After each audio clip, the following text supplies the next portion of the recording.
म्हणजे त्याच्या बॅकसाईडला बीच आहे. मग अशी तुम्हाला सांगितलं बघा, एक भुयारी मार्ग बंद आहे पूर्णपणे.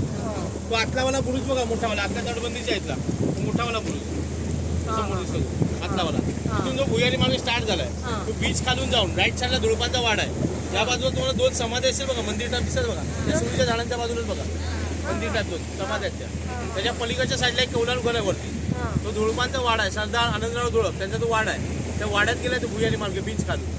तो आता सध्या दोन्ही साईडून पूर्णपणे बंद आहे. पण जर तुम्ही किल्ल्यात गेलात त्यातल्या तटबंदीच्या बाजूला तुम्हाला एक खोलगड भाग दिसणार आहे.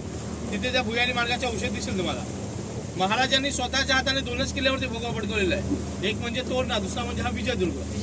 तिची निशाणगाठ दिसते बघा डाव्या साईडला मध्ये वरती. हा या किल्ल्यातला सर्वात उंचावरचा भाग आहे. या भागात महाराजांनी स्वतःच्या हाताने भगवा पडकवला होता. इथून तुम्ही पुढे ज्या भागात म्हणजे सिंधुदुर्ग ना, हा किल्ला तोरणा आणि हा तोरणा. इथून तुम्ही पुढे ज्या भागात तर तुम्हाला पहिलं भवानी मातेचं मंदिर बघायला भेटणार आहे. त्याच्यात थोडं पुढे गेलात तर आपल्या किल्ल्यावर हेलियम व्हायचा शोध लागला, हेलियम गॅसचा. 18 ऑगस्ट 1868 साली त्याचा एक पॉईंट आहे आतमध्ये. त्या पॉईंटला साहेबाचे ओटे बोलतात. आपण त्यावेळी इंग्रजांना साहेब बोलायचो, म्हणून त्या ओट्यांना साहेबाचे ओटे